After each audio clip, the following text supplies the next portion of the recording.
하루에도 수백 개씩 쏟아지는 경제 뉴스들. 복잡하고 재미없고 깊이가 없어서 실망하셨습니까? 복잡한 건 쉽게, 쉬운 건 재밌게. 재미있는 건 깊게 전해드립니다. 뉴스는 이해다.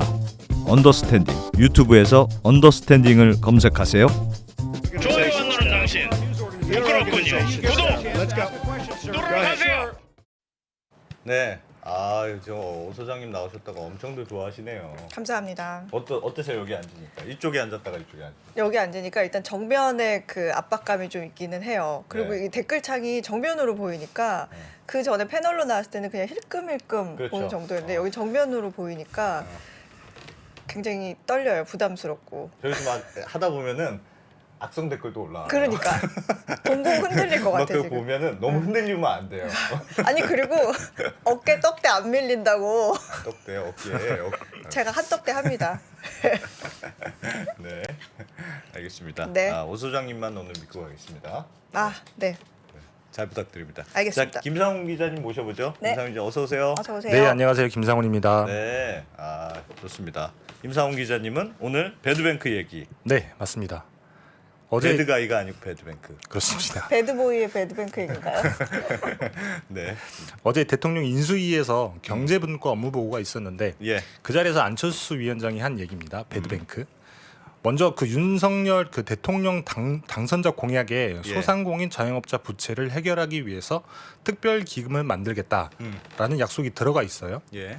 그래서 이걸 구체화하는 건데 뭐 음. 뒤에 구체적으로 조금 설명을 드리겠지만 정부랑 은행 그다음에 소상공인진흥공단이 공동으로 출자해서 일종의 배드뱅크를 만들면 이 그 코로나 19 때문에 예, 만기 상환 유예되고 원금 유예되고 이자 안 내시던 분들이 이제 그걸 내게 되면서부터 부실화 할 수 있는 대출 문제를 해결할 수 있지 않겠냐 예. 뭐 그런 이야기를 하고 있는 겁니다. 그러면 하여튼 정부 돈도 들어가고 은행 돈도 들어와서 그런 거 만들겠다. 네, 나쁜 은행은 하나 만들겠다. 그렇죠. 나쁜 은행. 배드뱅크가 근데 정확히 뭐예요? 그 뭐 직역하면 나쁜 은행인데 네. 그 안 선배 말처럼 실제로 결과적으로는 이게 사실 착한 은행 역할을 합니다. 네. 이게 무슨 얘기냐면 일단 사과 농장 예를 제가 한번 들어볼게요. 예. 이게 사과 농장 주인이라고 해보고 음. 어느 날 갑자기 새떼가 엄청 몰려와서 사과를 다 쪼아 먹었다고 예를 들면 원래 그 사과 농사를 짓게 되면 허수아비도 세워놓고 예. 그다음에 망도 이렇게 다 이렇게 해서 해놓고. 걔네들이 못 쪼아 먹게 해놓긴 하는데 예. 그럼에도 불구하고 피해가 생겼다고 하면 네. 이게 좋은 사과랑 나쁜 사과 이렇게 다 섞여 있잖아요. 근데 이걸 섞어서 팔게 되면 당연히 제값을 못 받겠죠. 예. 그러면 그 사과 농장은 사실 망하게 돼요. 사과 농자의 가치가 떨어지겠죠. 제가 그 농사 짓는 친구가 있어서 아는데 네. 이렇게 제값을 못 받게 되면 망합니다. 망해요. 왜냐면 이게 다 대출 받아서 하는 거기 때문에 아니 근데 좋은 걸 골라내면 되잖아요. 좋은 사과를 골라내면. 그렇죠. 그럼 같이 팔면 안 팔리니까 망할 텐데 그래서 좋은 사과만 따로 해서 팔아야 되는데 근데 네. 이게 숫자가 적잖아요. 그러니까 나쁜 사과는 안 팔리겠죠. 골라내는 것도 일인가? 골라내려면 더 골라내는 거는 그렇게 어렵진 않을 텐데 이 나쁜 사과만 따로 해서 팔게 되면 당연히 안 팔릴 테니까 예. 그럼 이걸 어떻게 파느냐? 예. 뭐 예를 들면 그 상품으로 파는 게 아니라 뭐 사과용 주스 기업에 판매하는 모아가지고 그렇죠. 주스로 만들어서 보통 그렇게 그 상품성이 떨어지는 것도 그렇게 팔기도 하는데 네. 근데 사실 농사 짓는 사람이 그렇게 팔기가 쉽지 않잖아요. 예. 그래서 이거를 뭐 예를 들면 정부가 사줘서 대신 그 사과 주스를 만드는 회사에 팔거나 아니면 큰 유통업체가 이걸 인수해서 팔게 되면 어느 정도의 소득은 올릴 수가 있죠. 그러니까 대출도 이번 부실 대출 맞습니다. 코로나 대출을 계속 연장해 주니까 그 중에 갚을 사람인지 안 갚을 사람인지 잘 모르고 그렇죠. 그냥 덮여져 있는 거니까 덮여져 있는 거죠. 그냥 통째로 가다가 네. 주스 공장에 팔듯이 맞습니다. 이런 식으로 배드뱅크 같은 데다 판다. 그렇죠. 그러니까 은행이 빌려준 사람들에 의해서 부채가 이렇게 많은데 이거를 다 갖고 있으면 결국에 은행이 파산할 수 있으니까 맞습니다. 그러니까 못 갚는 사람 거 아주 안 좋은 것들을 골라서 발라내서 그렇죠. 배드뱅크 안에 넣는다. 그렇죠. 이렇게 이해하면 되는 거죠. 반란해서 할 수는 없잖아요. 반란해서요? 그게 발라내는 방법이 있습니다. 있어요? 예. 이게 뭐 단순히 죄송합니다. 이렇게 네. 사과처럼 어. 따로 고르는 게 아니라 예. 사진을 하나 보여드리면 예. 이거 제가 만든 건데요. 예. 이야. 이게 미국에서 보통 이런 제도들이 굉장히 많이 생기죠. 배드뱅크도 사실 미국에서 처음 생긴 거예요. 이게 1988년도에 예. 이때 당시에 미국 그 저축 대부조합 사태가 있었을 때 그 네. 한국으로 말하면 저축은행들이 굉장히 많이 망했어요. 예. 그래서 그 중에 1등인 캘리포니아 기반인데 아메리칸 세이빙스 뱅크라고 하는 회사가 있는데 예. 자산이 있고 회계적으로 보게 되면 자산이 있고 부채가 있고 자본이 있잖아요. 당시에 그 1988년도에 이 아메리칸 세이빙스 뱅크가 자본 잠식이 30억 달러 정도였다고 하더라고요. 그 말은 뭐냐면 이 부채가 자산보다 더 크고 이 밑에 이만큼 더 자본 부채가 이만큼 더 있었다는 얘기인 예, 거예요. 예. 지금 표를 잘못 그리긴 했는데 예. 뭐 여튼 이걸 네. 우량 자산, 부실 자산, 네. 부채 자본 이렇게 있는 것 중에 우량 자산을 발라내서 이쪽 아. 굿뱅크에 넣고 네. 부실 자산을 발라내서 이 배드뱅크에 배드뱅크에 넣는 넣고. 거예요. 아. 네. 그래서 이 배드뱅크에 부실 자산을 팔면서 받은 돈을 예. 이 굿뱅크에 자산에 다시 또 집어넣는 거죠. 그러면 얘는 아하. 진짜 정말 우량한 은행이 되는 거고. 아. 나쁜 은행. 그렇죠. 그러니까 이거는 나쁜 은행은 나쁜 애들은 나쁜 은행으로 몰고 그렇죠. 좋은 굿뱅크가 있고, 거는 좋은 맞습니다. 은행으로 놓고 나쁜 그래서 은행이 있고. 나중에 나쁜 은행은 파산해서 그냥 나쁜 거 안고 죽는 거예요? 그렇진 않아요. 그렇진 않아요. 네. 이게 네. 약간 그 집에 손님 오셨을 때 네. 갑자기 집이 어질러져 있는데 갑자기 오신다 그러면 네. 지저분한 것도 일단 한 방에 다 몰아놓고 아 비슷합니다. 네. 그다음에 이제 거기는 배드뱅크가 되는 거고 그렇죠. 배드룸이 그렇죠. 돼가지고 지저분한 애들은 다 네. 한 방으로 근데 못 이제 보낸다. 손님이 가시면 그 배드뱅크에 있던 거를 네. 조금씩 골라서 정리를 해야 하는 그런 아. 방식인 거죠. 맞습니다. 그런 개념이다. 그렇죠. 배드뱅크가. 난 사실 그 몰아놓고 잘 정리 안 하게 돼. 알겠습니다. 네. 그래서 보면 이 아메리칸 세이빙스 뱅크가 당시에 굿뱅크가 자산이 154억 달러, 뭐 예. 부채랑 자본이 154억 달러. 이 배드뱅크가 훨씬 크죠. 자산이 224억 달러고 부채랑 자본이 224억 달러. 아 그러네요. 그래서 얘를 이렇게 구조조정을 하는 거예요. 뭐 MBS, ABS 이런 걸 만들어서 부실 채권들 다 묶어서 파는 다시 겁니다. 판다. 그렇죠? 예, 묶어서 다시 판다. 그렇죠. 팔아가지고 이 자산과 부채를 한꺼번에 같이 줄이는 겁니다. 그래서 88년 이때 배드뱅크 처음 출범할 때는 224억 달러였던 부채가 네. 86억 달러까지 한 3분의 1 정도로 줄어 있죠. 다 팔아서. 그렇죠. 아하. 그래서 이 아메리칸 세이빙스 뱅크 같은 경우는 배드뱅크로 구조조정에 성공을 해서 예. 96년도에 한 10억 달러에 다시 팔립니다. 네. 뭐 나중에 2008년도에 망해서 지금은 모건 체이스 밑에 있는 자회사가 돼 있는 걸로 알고 있는데 예. 이런 식으로 구조조정을 하는 거죠. 아니 그러면 우리는 아니 그러니까 그래서 그럼 배드뱅크는 망하게 두진 않고 그 다음에 어떻게 된다 그랬죠? 이렇게 지금 그렇죠. 부실 판다. 채권들을 부실 채권을 팔아서, 팔아서? 네. 이렇게 하는 이유가 은행 같은 경우는 충당금이란 걸 쌓아야 되잖아요. 예. 네. 보통 대출을 분류를 5단계로 해놓는데 정상, 요주의, 그다음에 고정, 네. 이거 좀 어려운 거긴 하지만 그다음에 회수의문, 추정 네. 손실. 그래서 고정 이하 여신이라고 하는 게 이 고정 밑에 있는 그 회수가 어려운 대출들을 다 고정 이하 여신이라고 하는 건데 예. 예를 들면 추정 손실이라고 하면 대출 원금만큼 그대로 충당금을 쌓아야 돼요. 예. 그러면 1억이 대출 나갔는데 얘는 추정 손실이다 그러면 1억을 또 쌓아야 되는 거죠. 그러면 은행이 이익이 줄어드는 거고. 그리고 또 하나 문제가 은행 같은 경우는 사실 그 건전성 지표라는 게 있잖아요. 자기 자본 비율이라고 해서. 예. 그래서 이게 그 위험 가중 자산을 자기 자본으로 나눈 건데 이 부실 채권이 많아지게 되면 위험 가중 자산이 엄청 늘어나게 되는 거예요. 그러니까 떼일지 모르니까 돈 쌓아놔라. 그렇죠. 예. 그래서 뭐 예를 들면 BS 비율이 10.5% 밑으로 떨어지게 되면 네. 증자를 해서 자본금을 채워야 되거든요. 그래서 은행 입장에서는 이런 부실 채권들이 많이 있으면 굉장히 골치 아픈 거예요. 그래서 이걸 발라내서 배드뱅크를 만들게 되면 은행 입장에서는 사실 되게 깔끔한 거죠. 알겠습니다. 소상공인 그동안 대출 많이 해줬는데 이거를 맞습니다. 다 못 갚을 수 있을 것 같은 상황이니까 그거를 정부가 나서서 배드뱅크를 만들어서 예. 너네 은행 파산하지 않게 어차피 뭐 예를 들어서 뭐 네. 1조를 빌려줬다. 네. 그러면 너네 이거 다 못 받을 것 같은데 우리가 조금 줄 테니까 여기에도 배드뱅크에 넣고 우리가 한 요만큼은 한 2천억은 줄게. 네. 약간 이런 식으로 해서 처분을 해주겠다, 도와주겠다는 그런 조금 걸로 비슷한 이해하면 돼요. 거죠. 사진을 한번 보여드리면 지금 사진 하나만 띄워주세요. 아니, 코로- 근데, 예, 말씀하십시오. 아, 네. 말씀하십시오. 코로나로 지금 만기 연장돼 있고 원금도 조금 상환하는 것도 미뤄져 있고 예. 이자를 안 내는 대출이 한 133조 원 정도나 돼요. 엄청 많죠. 물론 네. 이 대출들이 다 부실화되진 않겠지만 네. 이 대출들이 얼마나 부실화되느냐에 따라서 은행이 굉장히 골치가 많이 아파질 수가 있는데 네. 그래서 사실 한국에서도 이런 비슷한 일들이 있었어요. 이게 한국의 뭐 한국의 배드뱅크 배드뱅크. 예.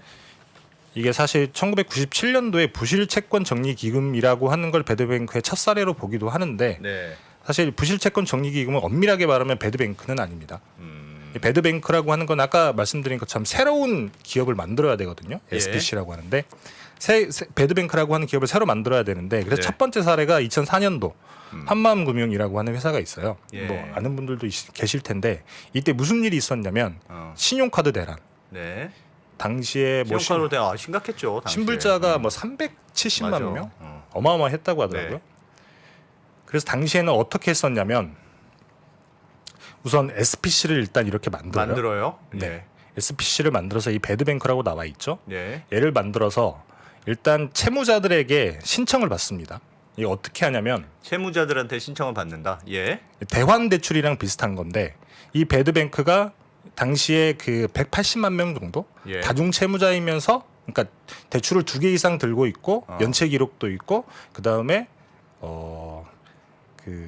신용불량자 예. 이런 사람들에게 신청을 받아서 이 대출을 이 우리 배드뱅크가 대신 갚아줄게. 그러니까 신청을 해라라고 신청을 받은 다음에 이 사람이 신청을 하게 되면 먼저 그 대출 원금의 3%를 내게 하면 신불자 기록에서 해제를 해줍니다. 신불자가 아니게 됩니다. 그러니까 예를 들면 배드뱅크가 생겼어요. 네네. 배드뱅크를 만들어. 저기도 이제 배드뱅크를 만들었는데 네. 그냥 그 배드뱅크가 은행이 갖고 있거나 카드사가 갖고 있던 네. 불량 채권들을 그냥 쑥 가져오는 게 아니고 채권자, 그러니까 돈을 갚아야 되는 채무자들, 돈을 갚아야 되는 사람한테 우리한테 신청하세요, 배드뱅크. 네.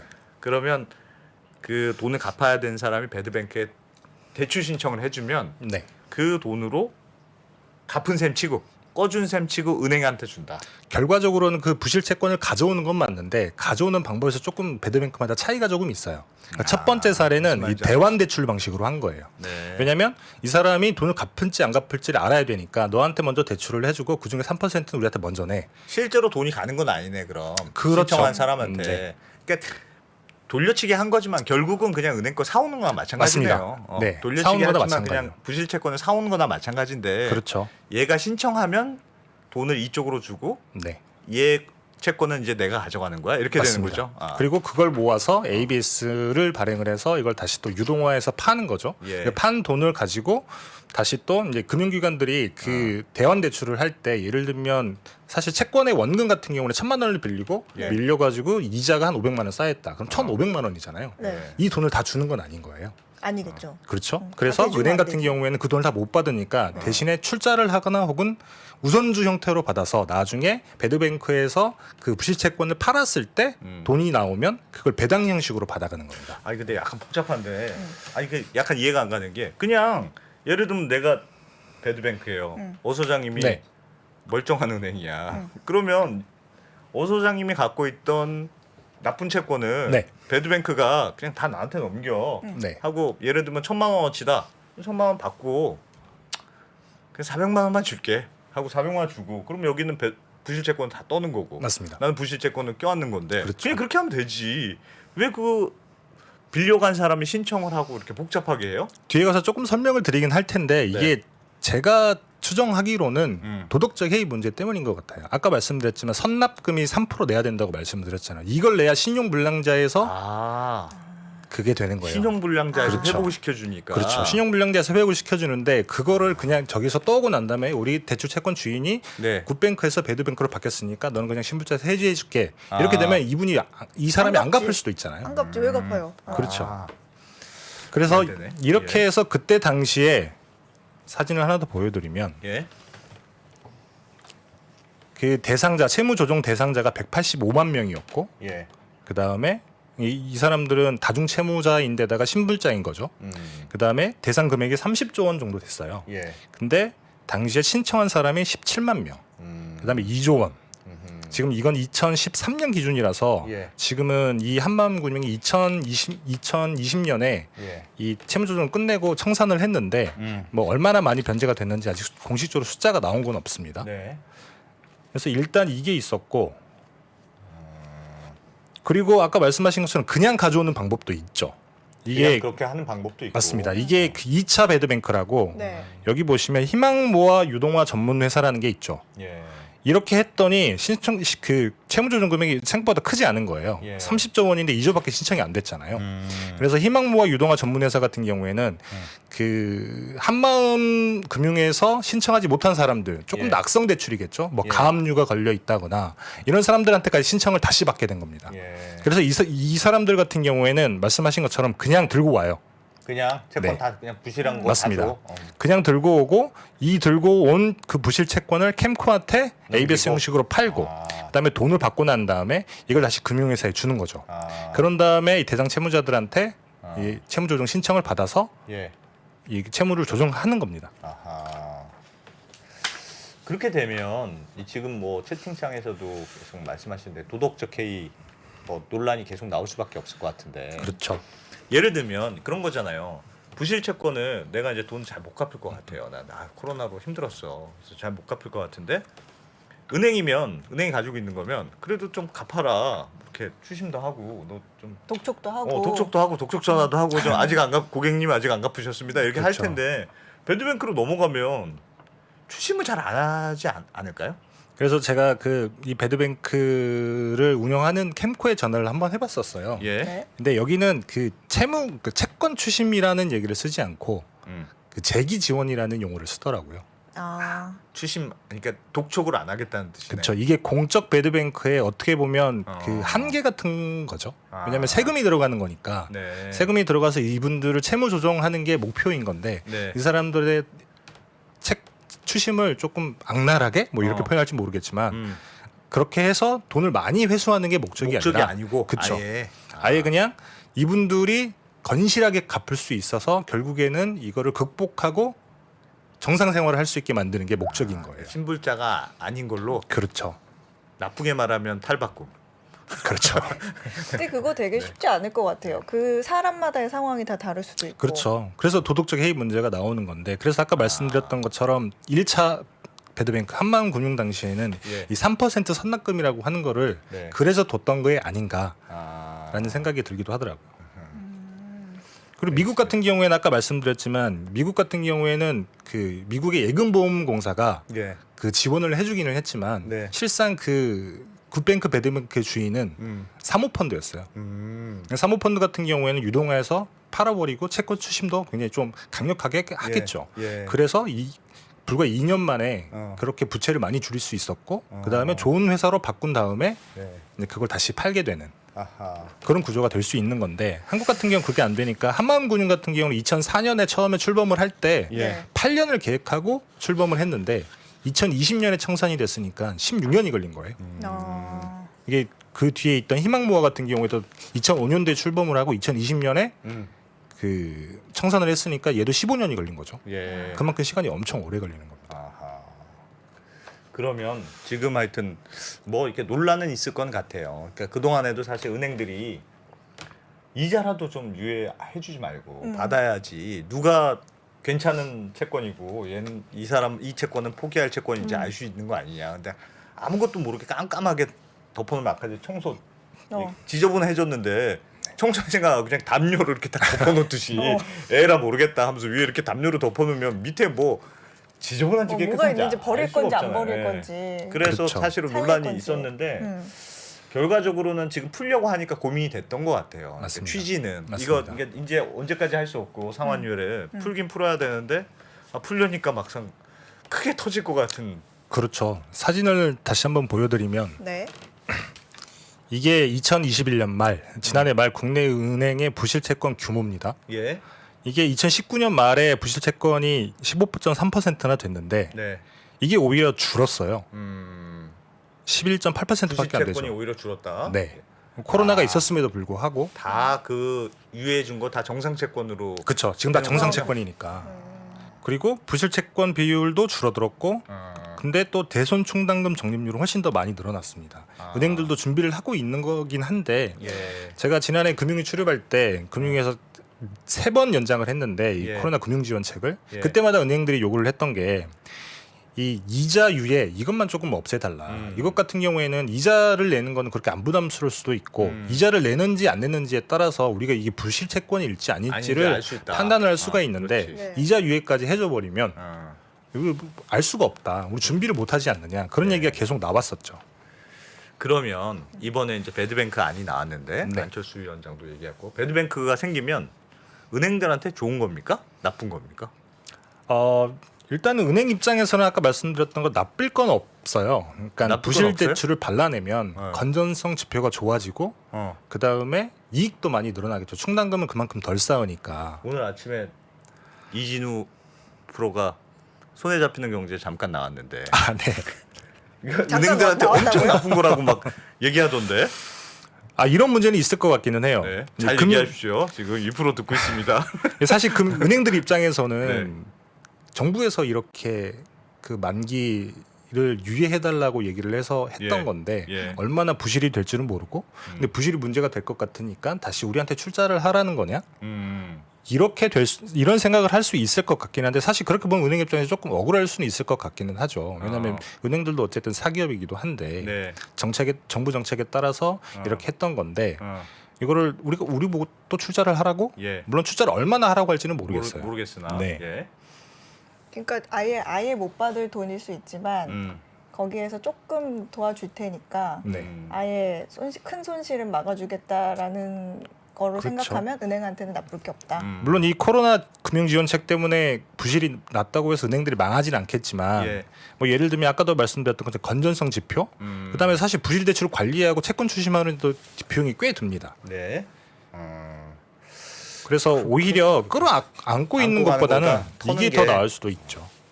아니 제 생각에도 그럴 것 같아. 그리고 어차피 내가 안고 있어도 부실 채권이 되는 거고. 그렇죠. 넘겨줘도 그냥 뭐 사실 할인해서 넘겨주긴 할 텐데. 그래도 어쨌든 정부 자금이 들어오고 은행들 입장에서만 생각해 보면 정부 자금이 들어온 공적 자금이 들어온 배드뱅크에다 넘기면 자기 출자하더라도 크게 손해 보는 것 같지는 않아요. 물론 그 받을 수 있는 돈이 좀 많이 줄어들기는 해요. 예. 뭐 예를 들면 한마음금융 같은 경우에는 예. 원금을 갚을 수 없는 상황에 있다라고 판단이 들면 원금에서 30에서 70%를 탕감을 해줬어요. 예를 들면 1,000만 원의 그 대출이 있었는데 아 70% 갑자기 소득이 줄었다. 예. 혹은 뭐 실직을 했다. 어. 이런 경우에는 갚을 수 있는 상황이 안 되니까 그런 경우에 탕감을 해주는 거 좋아해요. 야. 원금을 그러면- 최대 90% 탕감해주는 사례도 있었다고 하더라고요. 제가 예를 들면 배드뱅크예요. 그러면 어 소장님이 갖고 있는 부실 채권을 가져왔어요. 네. 그래서 뭐 하여튼 추심도 열심히 안 하고 했는데 갚았어. 이 사람이 갑자기 와 저는 열심히 갚겠습니다 해서 그걸 다 갚았어요. 네. 내가 원래 40%만 주고 사왔는데 그걸 다 갚았어요. 그럼 나는 60% 이익이잖아요. 네. 그러면 이걸 다시 돌려줍니까? 아니면 그냥 배드뱅크가 먹습니까? 그건 돌려주죠. 아까 말씀드렸지만 또 돌려줘요? 은행들이 은행들한테 우선주를 가지고 있기 때문에 거기서 남은 돈은 배당으로 받아가요. 아 그렇구나. 네. 은행들한테 좋네요. 그럼 뭐 근데 아주 나쁠 건 없을 것 아주 같아요. 나쁠 건 없어요. 어. 아주 나쁠 건 없는데 아까 말씀드렸던 것처럼 야 니네들 때문에 우리가 이렇게 된 건데 우리 보고 또 출자를 하라고 이런 상황 뭐 생각은 할 수 있을 것 같긴 합니다. 알겠습니다. 아주 그렇게 망하게는 안 해줄게. 뭐 약간 그런. 그래도 하여튼 느낌인데. 이 배드뱅크로 넘어가면 많이는 안 갚으려고는 할 것 같은데. 그렇겠죠. 아직 예. 아까 말씀드렸던 한마음금융이랑 희망모아라고 하는 첫 번째 배드뱅크가 청산은 했는데 예. 이 그 뭐랄까 평가라고 하나요? 음. 결과가 어떻게 됐는지는 공식적인 수치가 나온 게 없어가지고 확인을 못했어요. 네. 뭐 나중에 백서 이런 게 나올지 모르겠지만 그때 보면 잘 알 수 있기도 할 테고 네. 사실 지금 인수위에서 배드뱅크를 만든다고 하니까 캔코에는 그런 자료가 있을 거 아니에요. 근데 그걸 보고 조금 더 정교하게 만들 수는 있겠죠. 이거 김 기자님이 보기에는 배드뱅크 잘한 것 같습니까? 못하는 것 같습니까? 어떤 것 같습니까? 이거 안 만들면 좋겠지만 네. 사실 불가피한 측면이 없지 않아 있는 것 같아요. 왜냐하면 부실 채권이라는 게 명확하니까 나올 게 명확하니까. 그쵸 사실 그 부실 채권이라고 하는 거는 어려운 사람들이 힘들어지는 거잖아요. 예. 돈이 있는 사람들은 힘들어지는 게 아니고 네. 경제가 어려워지면 코로나처럼 어려운 사람들이 더 힘들어지는 건데 그럼 네. 이 사람들은 신불자가 되면 방법이 없으니까 갈 수 있는 선택할 수 있는 길이 딱 하나밖에 없어요. 개인회생. 개인회생, 그렇죠. 회생 신청하고. 그렇죠. 일종의 파산이죠, 뭐 파산. 그래서 개인 서민들 같은 경우에는 정책적으로 서민 금융이 있고 여기서도 예. 더 어려워지면 이런 그 신용 회복이라고 하는 제도가 있고 음. 여기서도 안 되면 개인회생 파산으로 가게 되는 건데 딱 중간 다리가 이 신용 회복인 건데 파산. 이걸 뭐 별 수 없이 사람들이 사실 서민들도 정상 생활로 돌아와야 경제 활동을 하면서 많은 소비를 하고 그래야 이 경제 자체가 조금 돌아가는데 예. 이 사람들이 빠지게 되면 경제 자체가 조금 어려워질 수는 있죠. 이거 배드뱅크 아이디어를 네. 은행이 낸 겁니까? 정부가 낸 겁니까? 일단은 정확히 아이디어는 30일 날 제일 처음 나온 아이디어는 30일 날 있었던 윤창원 의원실 예. 네. 토론회에서 어. 그 모 은행분이 어. 이 아이디어를 냈어요. 그럼 은행의 아이디어네. 은행한테 좋은 건가 보네. 그 소상공인 지원대출 관리기구 어. 이게 좀 말이 어렵지만 배드뱅크거든요. 네. 이걸 만드는 게 좋겠다. 아하. 그래요. 아, 이거 알겠습니다. 그러면은 언제부터 할 것 같아요? 그래서 얘기는 일단은 나왔으니까. 지금은 구체적으로 밑그림이 나오기는 어려운 상황이에요. 지금 딱 나온 그 밑그림은 이 정도인데 사진을 하나 보여드리면 이게 그 30일 날 나왔던 그 은행분이 얘기를 한 겁니다. 네. 은행이 부실채권 관리기구에 이 부실채권을 매각을 하면 여기에 정부 은행 소상공인진흥공단이 출자를 하고 예. 그래서 이 소상공인이 여기를 통해서 채무 조정을 한다. 딱 여기까지만 그림이 나와 있어요. 구체적인 거 아직 안 나왔죠. 그래서 일단 9월까지 그게 연장이 돼 있으니까 예. 9월이 돼야 진짜 부실채권이 뭔지 이렇게 알 수가 있잖아요. 예. 네. 그래서 그때까지는 조금 밑그림을 그리는 시간이 되지 않을까. 근데 그 이후에야 뭐 어떻게 할지 어떤 모델로 할지 이렇게 구체적인 밑그림이 나올 수 있을 것 같습니다. 알겠습니다. 예전에 사실은 이 코로나 대출 상환 유예를 해준 이유가 그러니까 지금 코로나로 다들 너무 자영업자들 힘든데 지금 다 갚으라고 하면 못 갚는다. 그렇죠. 그러니까 계속 유예해준 취지가 경기가 다시 좋아질 때 갚으라고 하면 많이 갚을 거 아니겠어요. 맞습니다. 하는 취지였어요, 사실은. 그래서 이게 대출 유예라는 굉장히 극단적인 방법을 쓴 건데, 그러니까 상환 유예라는. 근데 결국은 그 결론이 배드뱅크로 결론 나는 게 저는 좀 그래요. 그러니까 취지는 그 동안은 야 코로나가 끝나면 사람들 경기도 다시 좋아지고, 그러면 돈도 좀 많이 갚지 않겠니? 그게 은행들 너희한테도 좋은 거 아니겠니? 이런 거였는데. 그렇죠. 쭉 연기하다가 아무리 생각해도 안 될 것 같으니까 그냥 배드뱅크로 해보면 어떻겠냐 이렇게 결론이 나는 게 약간 논리에 조금 이렇게 좀 연결선상이 안 맞긴 해요. 그래서 사실 아까 말씀드린 3번 연장했다 그랬잖아요. 네. 코로나가 2년이나 갈 줄 몰랐던 거죠. 이렇게 갈 줄 모르긴 몰랐겠죠. 근데 은행도 뭐 예를 들어서 1% 금리에 3% 이자 받고 대출해주면서 대출해주는 게 사실 이익이잖아요. 그렇죠. 네. 그렇죠. 그렇죠. 네. 그러니까 아주 그 동안에 이렇게 대출 소상공인 대상으로 대출을 해주는 게 나쁜 거는 아니었는데 이렇게까지 길어질 줄 모르고 그러게. 이렇게까지 쌓일 줄 몰랐던 거죠. 그렇죠. 알겠습니다. 이것도 뭐 좀 자세히 나오면 한 번 더 업데이트 해주시죠. 알겠습니다. 김상훈 기자님, 아 그리고 저 하나 네. 말씀드릴 게 네, 있는데 네. 말씀하십시오. 감사하다는 말씀을 하나 드려야 돼서 뭐 제가 감사하죠? 엊그제 저희 3프로 TV 하이라이트 아 광고를 했는데 이건가? 맞습니다. 이거? 예. 신규 구독자가 엄청 늘었어요. 와, 구독해 주십시오. 저희가 열심히 만들고 있습니다. 감사하다는 말씀. 이겁니다. 드리겠습니다. 이거 3프로 네이버에서 3프로 TV 하이라이트 요거 쓰시면 오 야, 센스 핵심만 요약한 3분 안에 읽는 3프로 TV 네이버에서 검색하세요. 와 광고 같았어 방금. 월 4,900원입니다. 유료긴 한데 저희가 열심히 만들고 있으니까 네. 많이 보시면 도움이 되실 겁니다. 김상훈 기자님 고맙습니다. 감사합니다. 네, 감사합니다. 네. 김한진, 박세익, 김동환 이 세 명의 투자 경력은 도합 100년입니다. 갈피를 못 잡으시는 투자자들을 위해서 어려운 시장에서 살아남아 본 경험이 있는 전문가 3명의 이야기를 꼭꼭 눌러 담았습니다. 이 3명은 어떻게 시대 변화에 적응했고 생존할 수 있었을까요? 각자의 경험담과 대응 원칙 그리고 방법론을 담았습니다. 변화와 생존에서 3명의 이야기를 들어보세요.